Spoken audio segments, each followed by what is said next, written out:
Yo, what's up, my beautiful people? I want to thank you for tuning in to another Tyler Perry Sistas review, season 2, episode 21, entitled Where the Heart Is. And baby, we need to know where these hearts are because my God.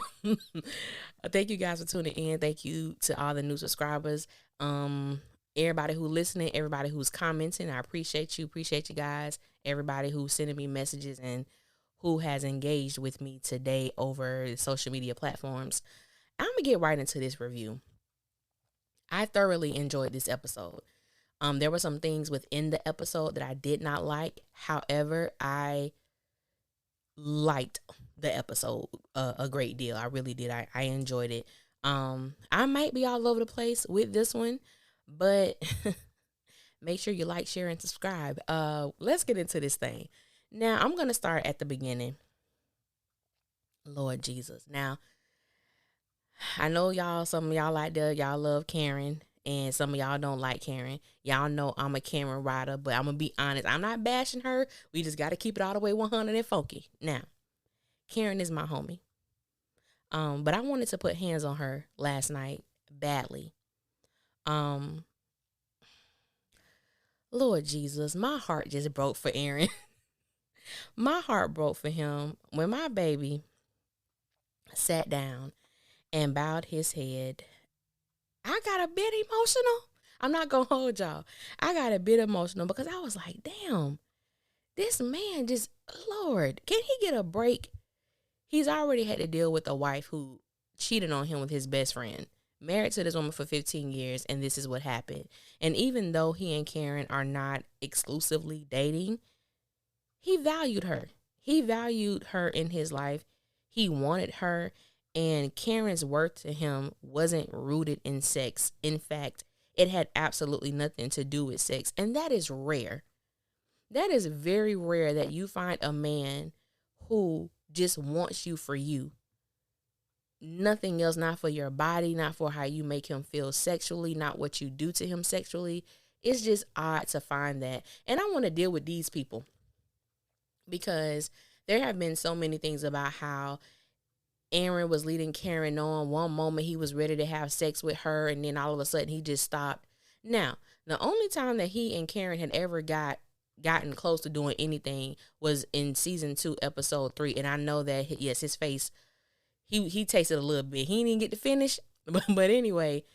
And I know there are some people who have yet to watch the entire season 1. Some people who have yet to watch any episodes of season 1. And I encourage you to go watch season 1 so you can really understand the full extent of the things that are going on. When Aaron came up on the scene, and if you go to season 1, episode 10, that's where Karen invited him over to her house for the first time. And Karen was under the impression that he was coming over to have sex with her because he said he wanted to have dinner. And he told her straight up, I don't want sex. I want to get to know you. And so she was like, but you kissed me. And he was like, there's no sin in that. That's the episode he dropped the bomb that he was a preacher, a minister. And I was like, well, damn, you ain't getting none, Karen. But he made it very clear what his intentions was. And he also believes that Karen and him was a God thing, that God brought them together, that this was something that was supposed to happen. And I thoroughly believe that Aaron still believes that. When Aaron said, I just wanted more for you, Karen. Like, I'm not hurt. I'm not disappointed, which I believe he is hurt. I believe he is hurt. But when he said, I just wanted more for you, Karen, I felt that. Now, let me go back on these feelings. Because this is one thing that Tyler does that really irks me. Anytime there's like a serious moment going on, there's always some comedy that is added in there. And I just felt like how the show opened up last night, we didn't need the comedy. We didn't need Zach saying, I hope he learned something. He done seen everything. Shit, like when she was telling him to put his clothes on. And I'm just like, we didn't need that. We didn't need Pam trying to talk to Aaron, telling him to keep his head up. I'm going to go get your phone. We didn't need her. Annoying as hell. We did not need Pam. And I just felt like, let the fans, let the audience go on this emotional roller coaster with Aaron and Karen. And we don't need the comedic relief in this moment. Let us feel this. Let us feel the embarrassment that Karen is going through, the shame right now.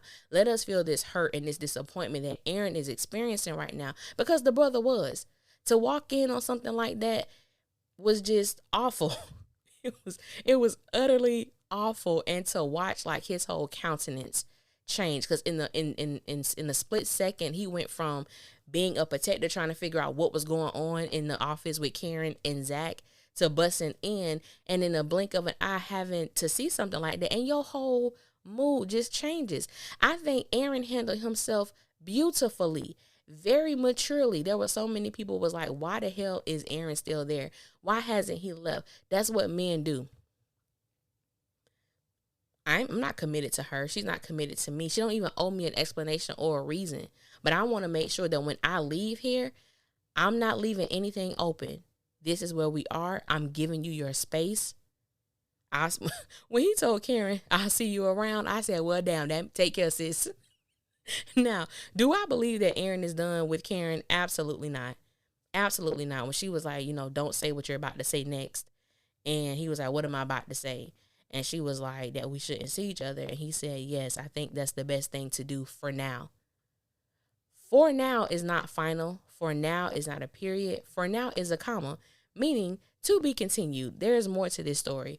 So that scene was just very emotional. That was a very emotional scene. And kudos to Ebony Obsidian and Kevin, a.k.a. Aaron and Karen. I think they did a beautiful job executing that. It was very, I felt that scene. I felt everything that they said. I felt Karen need to sit in this. And I hope that Karen sits in this for a moment, because she's normally not on this side of things. It was normally Zach cheating on her. So what you have possibly made someone feel, that feeling very well, even though officially you weren't cheating. No. But to do that to somebody, let me stick on Karen. So Karen pulled out that white rag in that back room. I was like, sis, where was the water? What did you touch? What did you wash? I just, I'm like, you done had sex. You got on this small ass dress, and now you pop up at Andy's house with the girls. So the scene where the girls are there, they basically kick Gary out, but I'm gonna come back and touch that. So they're sitting there. Karen is very quiet, because what can the trick say? You can't say nothing right now, Karen. So you sit there and you remain silent like you was, for the sake of not being a hypocrite or judgmental. You just sit down. So as I'm watching, and I'm looking at her, and I'm looking at Andy, and I said, these are the dumbest women. Like, Karen is my dog. Like, that's my dog for real. But I'm just like, what is going on? When Karen made the statement, ain't none of these men good for us, she was referring to Zach for her and Gary to Andy. And Andy was like, you don't know that. And she was like, I know. And Danny was like, we do know. Like, we all know these situations are not good. Then Karen says, but I love him. I love Zach. I said, Tyler, please start writing that in the script. We know that she loves Zach. We haven't been shocked by that. We all are very aware of this fact. Tell us something we don't know, sis.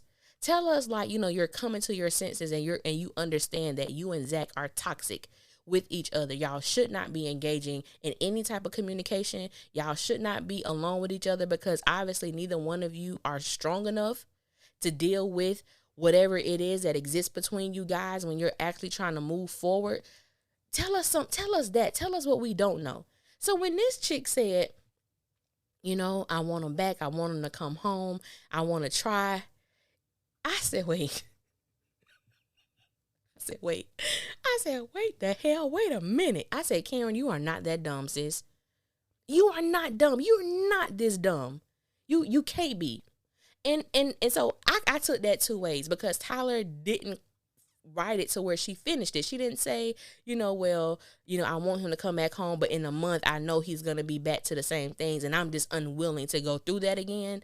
Or in a month I know he's going to be back to doing the same thing, but I got to tell him how I feel, because he has to know that I'm like, there was nothing definitive about her statement. So I'm like, where do you lie with this, sis? Because either way, Karen needs therapy. Karen needs help. And I really thought about it. I said, you know what? Karen has not dealt with the fact that Fawn killed herself in front of her.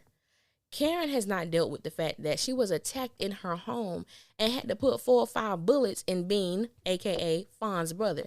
She's never dealt with these traumatic experiences. Everything has been pushed under the rug. She just says, I'm okay. Don't worry about it. I'm good. And she keeps on going about her day-to-day life. And so I have grown to understand that when Karen makes decisions, 9 times out of 10, her decisions are emotional based. They're not based on facts. They're not based on, hey, this is not good. Warning, danger. You know what I'm saying? You're not reading the signals. Like, you're just not picking up on the vibes. The fact that you even had sex with Zach is a huge issue. Now, don't get me wrong. I would have much rather her had sex with a random.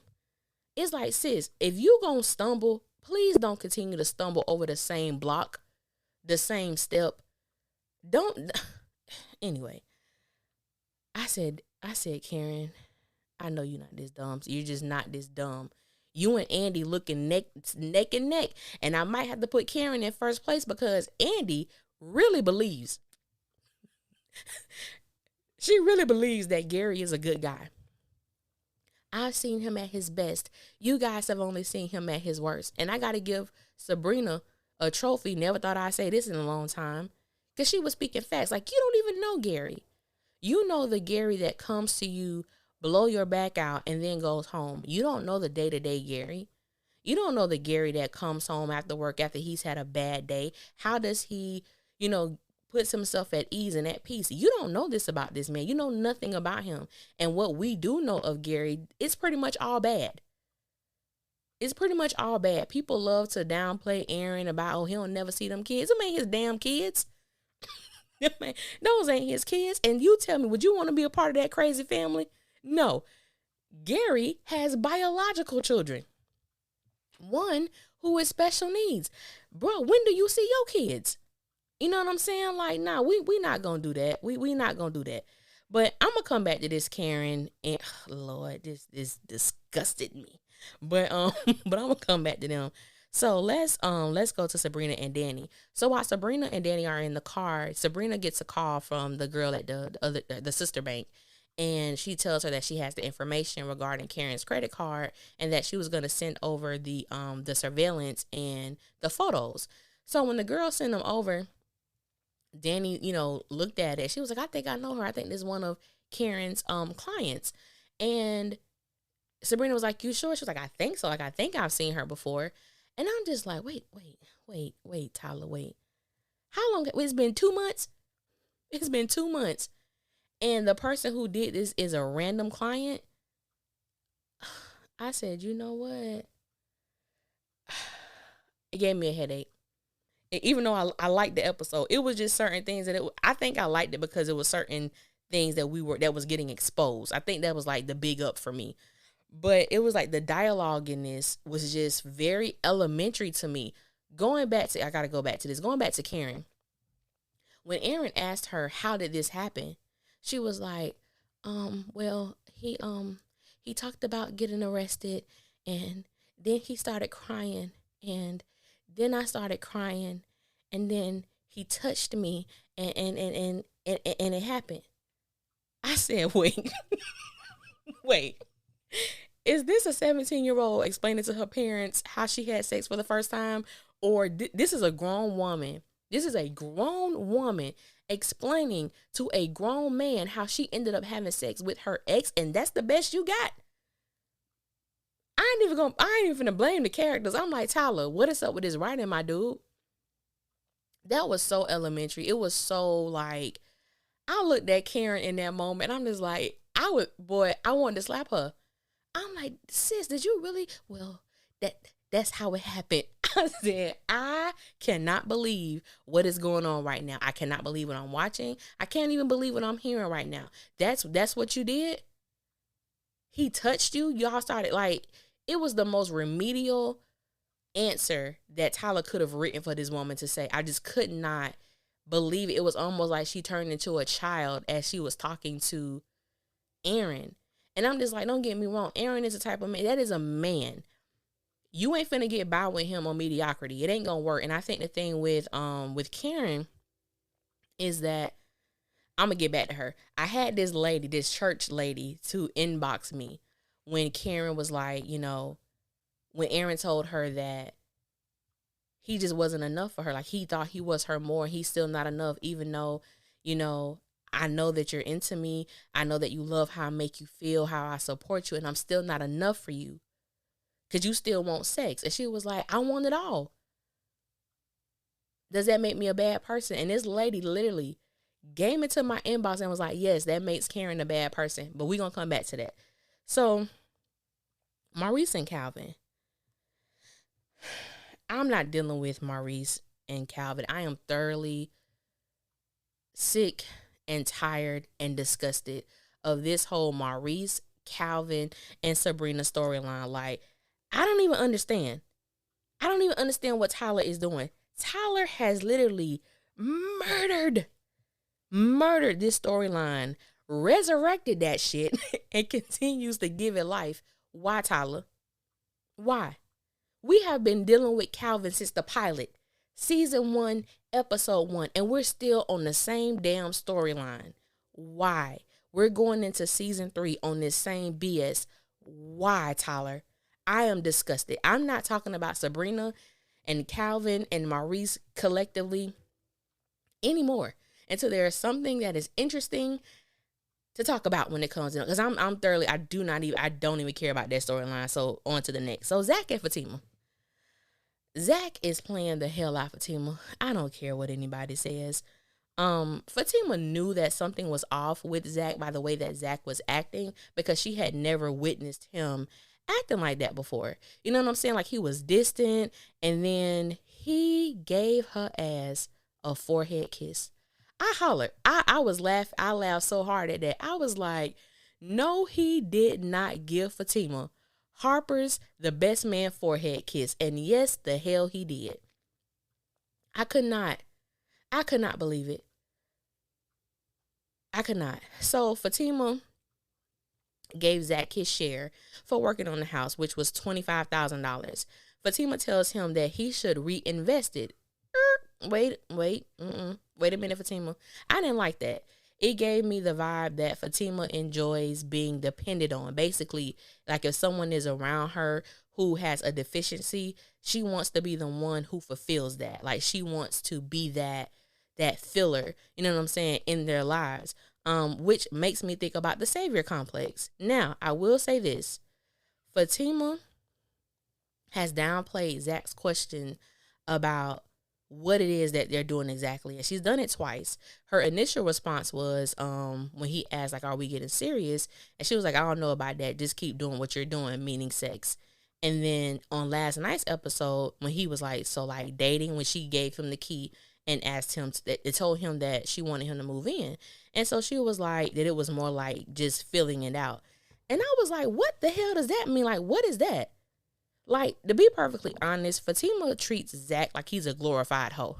Like, forget all that. Fatima built him up. Fatima has made him this better person. Fatima has doing this. Zach is winning. Now, I'm happy Zach got the $25,000. And I'm happy that his first mindset was getting him his own place.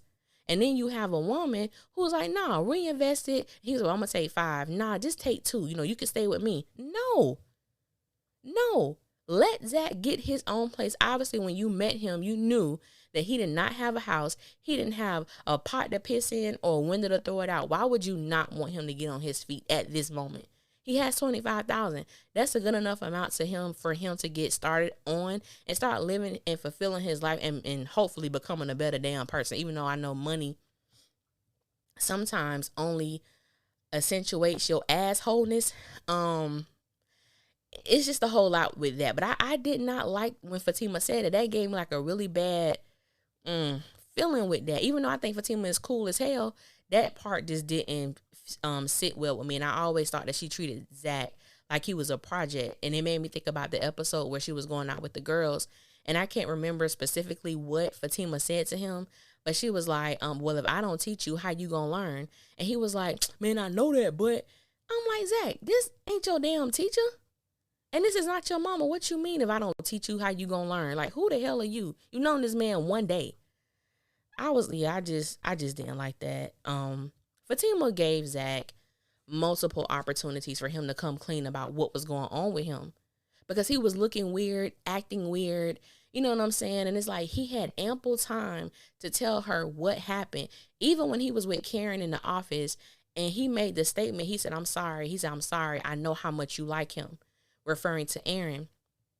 And even in that moment, he could have said, you know what, I've been dealing with somebody too. You didn't say anything. You just left it like that. So it was just like, okay, Zach is Zach. Gary and Andy, I never thought that I'd say this ever in my life, but I agreed with everything that Gary told Andy last night. Andy was appalled that Gary suggested that she goes to counseling. And I'm like, sis, why you acting like that? You need to be in counseling, because Gary hit it right on the head about how you are with men. And she acting like she couldn't believe it. I said, I got one word, sis, Paris. Andy used Paris like he was a roll of toilet paper.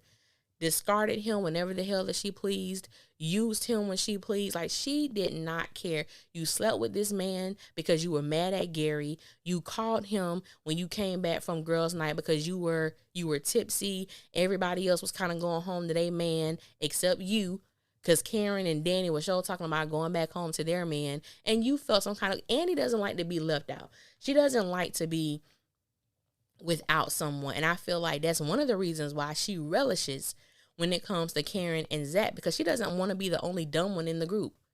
It has to be someone who is, on my level. It has to be someone who, is going through this too. So that's why I think she really, really wants Karen to be with Zach, because you don't want to be the only dumb one. You don't want to be the only one to look foolish about your decision. But both of y'all look hella foolish and hella stupid. And I know I talked about this last week. I think I brought up the question about, the way that Tyler write these women. And for me, I can't remember who said this, but someone commented this under my video, and you'll know who you are. And you said the theme for season 2 has been character regression. And I was like, you hit it right on the nail, because I'm like, why does it seem like these characters are going backwards? Why does it seem like you've written these situations and these women? It's like these some weak ass women. And as a writer, I'm thinking like I have many storylines for all of these people and the couples and all of that, so on and so forth. I do understand that there has to be a conflict in every show, every movie, play, short film, whatever. There has to be a conflict, whether it's a consistent conflict. All conflicts are not toxic, though. Sometimes conflict is good. Sometimes conflict is a good thing. It's not always a negative thing. And I just think sometimes, like even in the relationships, when it comes to the romantic relationships as well as the friendships, there are times that you should be able to see your strengths through the lens of someone else. You should be able to see your weaknesses through the lens of someone else and be willing to change. And you have these women who act like they don't know their left from their right. And these are 36-year-old ass women, closer to 40 than they are 30. And it's just like, Tyler, what the hell are you doing?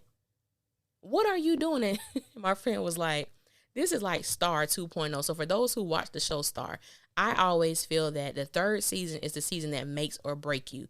You got the first season, you're introducing everything, you're establishing the conflicts, the romances and everything. Second season, you're kind of allowing these things to mature or fade out. Third season is like, you got to bring this stuff together. And the way we kind of end and look like it's going to be for season 2, season 3 is going to be season 2 all over again. And I'm not looking forward to that. I was a big fan of Star.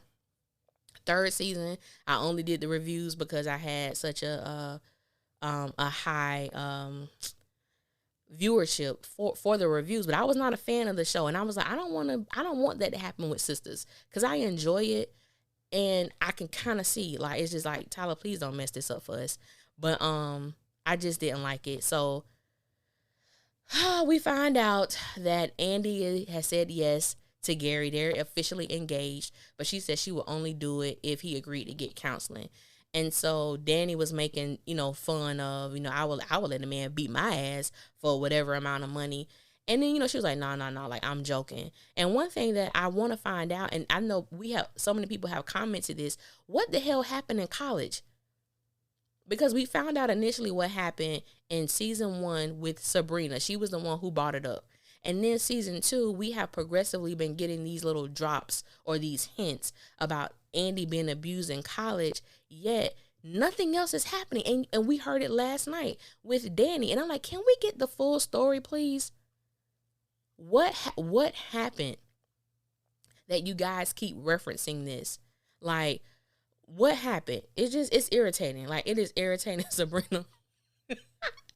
Sabrina was like, I don't want to see that blood diamond, talking about the ring that Gary gave Andy. She was like, is that his wife's ring? Oh, that's you got the mistress ring. It was just funny. Sabrina really, really got me. She was spitting some truth. She was spitting some wisdom last night, but she can't apply it to her own life. That seems to be the narrative as well. These women can give sound advice. They just don't take it. They don't take it. They don't apply it to their lives. They just don't at all. They just don't. So let's get to this grocery store scene. Baby, so Danny, first of all, Danny cracked me up. Danny, I have never seen her go to the store by herself for herself. Anytime Danny goes to the grocery store, she's normally with Sabrina, and she's putting groceries in Sabrina's buggy as if Sabrina is going to pay for this. So that right there got me at first. And then, so as the girls are walking, they're talking about, what happened. And I'm not saying that Karen should be downtrodden, but I'm like, sis, you a little too happy for me for what the hell you did to my buddy, okay? You're a little too happy, sis. I'm going to need you to frown just a little bit. And so as they're talking about Zach, Fatima's there, and she overhears the name Zach. So she was like, hey, y'all, so what y'all say about Zach? And so they was like, yeah, that's Karen's ex. And they're just telling homegirls business. See, that's the one thing I do not like about them. They all have diarrhea of the mouth, and they talk too darn much to even tell Fatima this. So anyway, Fatima was like, oh, really? And she was like, yeah. So Andy was like, I didn't know you shopped here. And she was like, yeah. And so they saw the condoms in her little cart. And they were asking about, so Danny was like, so you magna cum laude, you graduate like the rest of us. And so Andy was like, yeah, you never told me his name. She was like, Zach. And their faces was like, wait, huh? Then, they have guava nectar. I bust out laughing. I said, oh my God. So Zach was there. So now the revelation, everybody knows what's going on, that Fatima is messing with Karen Zach, which I thought was hella hilarious. Now, to all the people, I got 2 public service announcements. To all the people in the struggle, but to everybody who said that Aaron was the one who stole Karen's credit card, y'all owe that brother an apology. And to everybody who waited for the moment that Karen and Fatima found out they had been messing with the same man. Oh my God, Karen face gonna be cracked. Oh my God, Karen gonna be in her feelings. Oh my God, Karen. And I was getting it like, that ain't finna be like that. I said, now if we gonna be all the way 100, I would say Fatima. Fatima was the one with the crack face, was she not? She looked a tad bit hurt. But we know Fatima like to play with guns. So I was like, yeah, y'all better watch out for that, because we don't know what homegirl gonna do. But on the preview, so Karen was like, oh, so you 2 date? And so she turned to Zach and she was like, are we dating? I said, Zach, you better say no. No, hell no. We're not dating. Because every time this man done asked you, Fatima, you've blown him off and you have not given a definitive answer. So don't try to change it now that his ex is in front of you. You keep that same energy, sis. Keep that same darn energy. And I did not like, because they showed 2, it was, of course, there's 2 previews out there. And she was like, I'm feeling you, but you still feeling her. And Zach was like, I'm not feeling her. I said, see, that's why I don't do no damn Zach. Now, Karen had to deal with her BS. And let this be a lesson, ladies. Even to men. Karen had a weak moment. Or Karen had sex with Zach. You don't know what's going on with his life. You haven't asked him what's going on in his personal life. You know nothing because you don't give a damn, to be honest. And I get it. But then you get to a situation where you not jacked up something with someone who you had was real, someone who was a great man to you, a great friend to you. For however long you and Zach was doing what y'all was doing, you get to the grocery store and realize that he is, entertaining someone else. Like, when you think about, and I said, I hope that hit Karen hard. I really do. Because it goes to show how quickly we are to mess up something that could possibly be something so great, to go back to trash. And I'm not calling Zach trash, but to go back to a situation that's not beneficial to either one of you.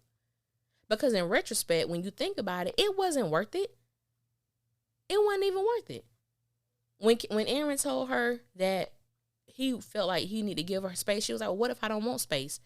He said, what I saw, you need space. You really need space. But going back to that church lady I was telling y'all about, this is why I don't like dealing with church people, because I hurt their feelings.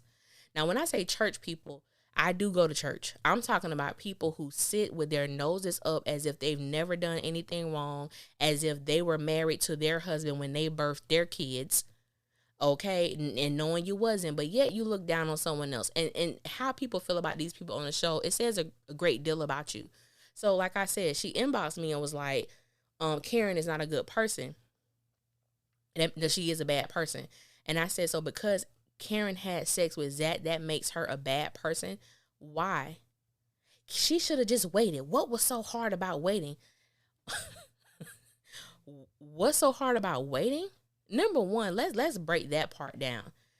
Aaron was practicing a life of celibacy because of his belief system, of his belief in God and what he feels is the right way to court someone or to do things according to the way that he wants them to be done. As far as, when I get married, I want to do things right. Basically, I want my honeymoon to be the first time I make love to my wife. That's what he desires. That's what he wants. If Karen was living a life of celibacy, it wouldn't be because of her belief system. It'll be because Aaron practices this, and I want him to be a part of my life. I want to keep him around. So I'm going to have to compromise and live this same type of lifestyle. And then it was until he wanted to get married. Who finna wait that long? I give sis props, because I wouldn't do it. I would not do it. I am not built that way. Like I said, I could last without having sex. I can. But it's like at some point when you are that, attracted to someone and you want to experience something deeper, on a deeper level with them, because sex is more than just a physical act. It involves a whole lot of things. And it's just like, it's natural to want that. I don't think Karen is not a bad person for wanting that. Karen is not even a bad person for, expressing herself. She said, I want it all. And I hate that Tyler has written these things so open-ended. She didn't say, and I want it all. And I want that with you. She didn't even say, I want it all. And I want that with Zach. It's like, we don't know what the hell she wants. We don't know what she wants. I don't even know if Tyler knows what she wants. And hell, these are figments of his imagination. So it's like, I honestly just don't know what's going on with that. I just, the interesting thing too, when you have all these people who have turned on Zach, who were Fatima fans, I said, I find it interesting how all of a sudden Zach is an asshole. All of a sudden Zach is no good. All of a sudden Zach is not worthy of Fatima. All of a sudden Zach. But when we were watching Zach disrespect Karen, when we were watching Zach call her out her name, when we were watching Zach cheat on this woman, people were applauding this because they didn't like the character. People were, now I'm seeing people, and I said it last week, now I'm seeing people kind of like, rescinding on what they were saying. Well, if you really think about it, there was a reason why Karen was talking to him like that, because I'm sure when things started, his relationship was like what we see with him and Fatima. Yeah, sis. People been saying, and when I tell you, boy, these Zach riders, they go hard for that. They go hard for Zach. And I'm like, Zach is a boy. Even when you look at the preview, or, not even the preview, when the show was ending, he was like, huh? Like, he didn't want to be caught up in that. Nah, Karen had to deal with hers, bro. You deal with yours too. I'm just so interested in what he says, because obviously he said something because he was in Fatima's car. And they were driving back somewhere. You in my car? You had sex with me, and a few hours later you had sex with her? And I can only imagine Karen thinking about, I did this hell for her. She said her dude had her in the shower. And all this time, she's talking about penis that you're very familiar with. You know what I'm saying? So, y'all, I don't know. I don't know what's going to happen on this season finale. The second preview that they put out, Andy was in her room in bed. It's nighttime. She hear noise. She think it's Gary. And she was like, baby, is that you? And it was Jasmine. It was Jasmine in Andy's house in her bedroom. She was like, nah, B is me. I said, well, my God. Jasmine is crazy as hell. They didn't show anything regarding Karen and Aaron. So I don't even know if they have any type of communication. But I can't see Karen, after finding this out with Fatima, I can't see Karen wanting Zach back home again. She disappointed the hell out of me. But overall, I thought this was a great episode. I don't know if we're gonna find out who's the client, because even when Karen was shown the footage, she put her head down almost to say, like, you know, I put this blame on him, because she even said, I kind of knew deep down he didn't do it. I'm like, what the hell? What? You got the audacity to say deep inside you felt he didn't do it, yet you did what you did? Like, Karen, come on, sis. I'm starting to look at you sideways now. That was foul as hell. Because if you... Y'all. I feel like I'm missing something, but I don't know, because I've been talking for 36 minutes, so maybe I have not missed anything. My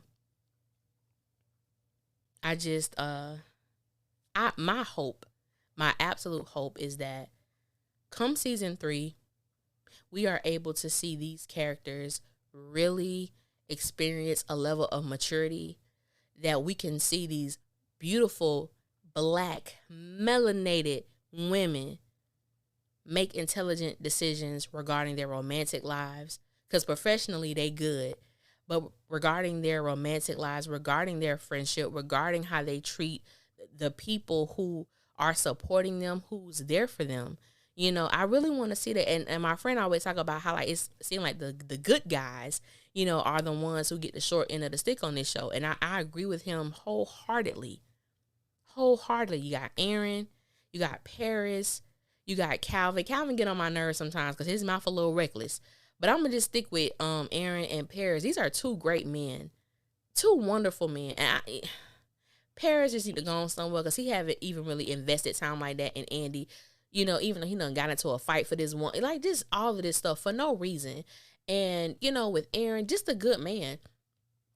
Just a good man. It's rare that we see, you know, positive black men on television. And then when we do see them, something has to be wrong with them. Something has to be wrong. They not right. They're evil. They doing this. They doing that. We just can't accept that. And women, there are some wonderful black men out there. Trust me. They out there. It ain't even few far and in between. They out there, but there may be something that you may have to compromise with, something that you may have to bend on, something that you may have to work on, and you just might not be willing to do the work to have the type of man that you claim that you want. And that's the reality. That's the reality. But we're going to see what happened on this next episode of Sistas. A lot of people have been asking me, like, what I'm gonna do when Sistas is over with. I'm gonna start reviewing All American. I've been getting flooded with those, so I was kind of skeptical about doing it in the middle of the season, but it was like, we don't care, we want to hear your perspective, review the show. So I'll be doing that. And I get a lot of DMs and messages regarding Sistas that I don't answer all of them because they're repetitive questions. So I'll do a couple of videos once the season is actually over and just, you know, pick up some of those questions and answer them. But thank you guys for listening. As always, I look forward to hearing your responses and your comments and what you thought about the show and, you know, just everything about it. And I appreciate you guys. And I will holler at y'all later. One.